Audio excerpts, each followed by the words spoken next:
tayo ng ano, yung dwarf apple. Meron pang ano, konti na bunga ng dwarf apple. Ito na lang yung ano natira, naubos na kasi season pa noong last month, kaya ang daming bunga noon. So ito na lang yung ano natira, oh, kinuha ko sa taas. So balatan natin, oh. Dwarf apple ito.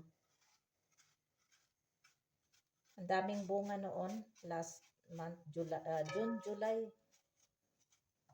Maraming bunga, kaya lang ubos na.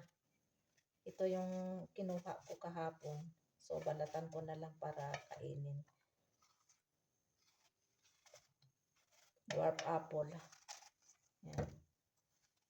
Combination ito ng sweet and sour.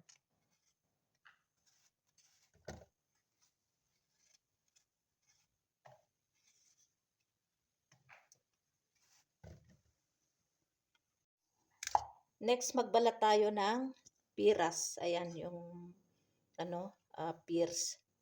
O kaya naspati, tawag nila dito. Ayan, oh, piras.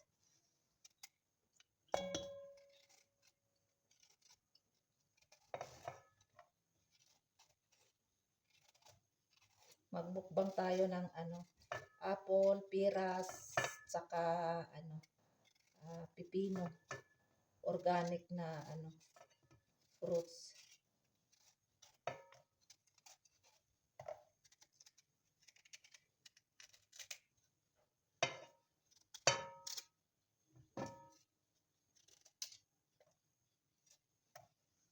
Yan.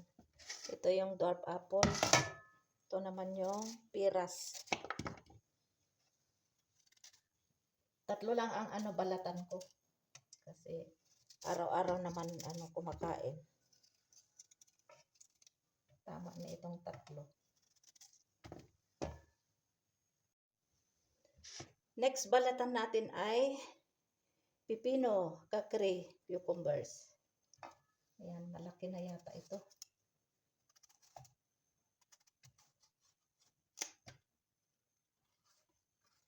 Mataba.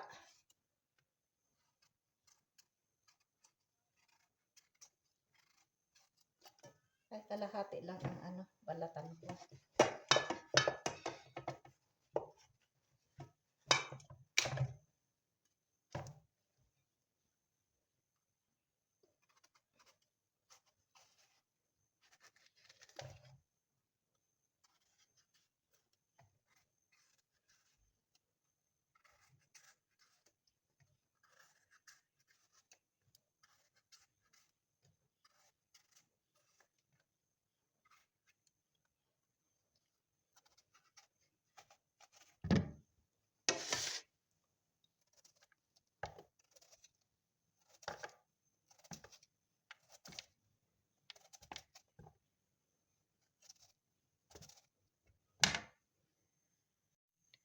Dwarf apples, pears or piras or naspati, cucumbers, pipino or kakri.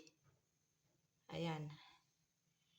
Ito ay yung balat. So, for bakri ito, papakain sa aming mga kambing. Kasi marami kaming kambing, 8. Tapos, yung dalawa, kinatay last, nung Eid, Kurbani, yung dalawang he-goats, bakra. So, ito yung para sa kambing, gusto nila eh. Itong mga balat-balat. Dwarf apples, pears or piras or naspati, cucumbers, kakri or pipino.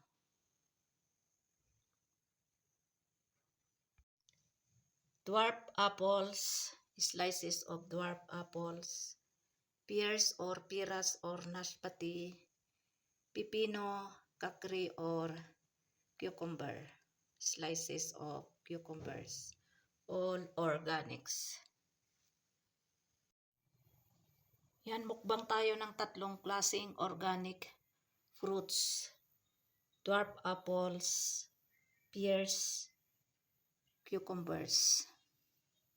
Ayan, kain tayo. Yan, mukbang tayo ng organic dwarf apples, cucumbers, at saka pears. Yan, nahin muna natin itong dwarf apples. Bismillah.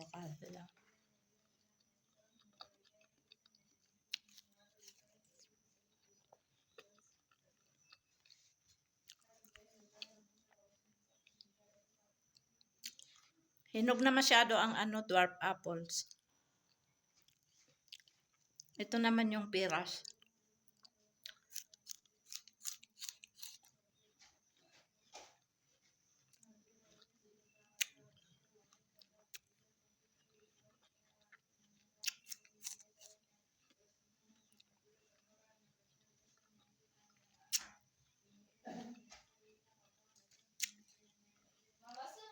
Pag mahinog na ito, magiging yellow siya. At saka malambot na malambot.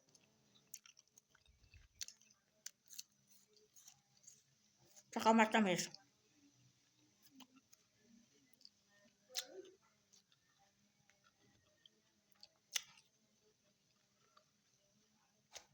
Ito naman yung pipino.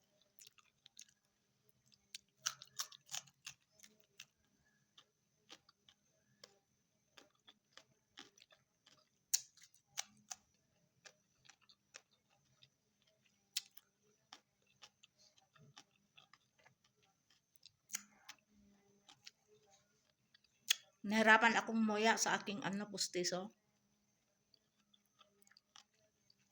Yung apat dito, sa taas. Shout out sa nag-sponsor sa aking pustiso last year from Turkey, si Sis Rosana. Kumusta na kaya si Sis Rosana?